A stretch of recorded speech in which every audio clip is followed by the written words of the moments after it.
ভারতে ঘুরতে গিয়ে ভারত বিরোধী পোস্ট করে ভিসা বাতিল হলো বাংলাদেশি যুবকের। ভারতে ট্যুরিস্ট ভিসায় গিয়ে ভারত বিরোধী পোস্ট ও লাইভে কথা বলার অপরাধে লালমনিরহাটের পাটগ্রাম পৌর শহরের বাসিন্দা আলমগীর শেখকে আটক করে বিএসএফ। ভারত আমাদেরকে ৭১ সালে অস্ত্র, গোলাবারুদ এবং জনবল দিয়ে আমাদেরকে দেশ স্বাধীন করে দিচ্ছে। যে আমরা সবাই মিলে এবার ভারতকে সহযোগিতা করি ভারত ভাগ হওয়ার জন্য। যেহেতু তারা আমাদেরকে পাকিস্তান থেকে ভাগ করছে, আমরা তাদেরকে ভাগ হতে সহযোগিতা করি। মণিপুরে জয় হোক, পাশাপাশি আমার বাংলা আমাকে ফেরত দেওয়া হোক। পশ্চিমবঙ্গ আমার, ত্রিপুরা আমার, মেঘালয় আমার দেশ আমাকে ফেরত দেন। গত 15 সেপ্টেম্বর রাত 1টায় ভারতের চ্যাংরাবান্ধা ইমিগ্রেশন চেকপোস্টের মাধ্যমে ভিসা বাতিল করে বুড়িমারি স্থলবন্দর দিয়ে বাংলাদেশের ইমিগ্রেশন পুলিশের কাছে হস্তান্তর করা হয় তাকে।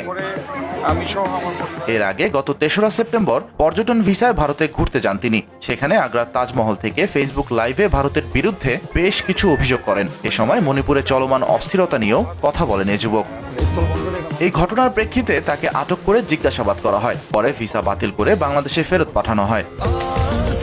স্বাস্থ্যকর অল টাইম হানিকম, সব সময় all time healthy life. Bharat বিরোধী আর কি একবারে বাংলাদেশ চলে যাচ্ছে, অ্যারাইভেল তো হয়ে গেল, এখনো আছে পয়েন্টের দিকে আসতেছে। এদিকে ঘটনার সত্যতা নিশ্চিত করেছেন বুড়িমারি স্থলবন্দরের ইমিগ্রেশন পুলিশের ইনচার্জ আহসান হাবিব।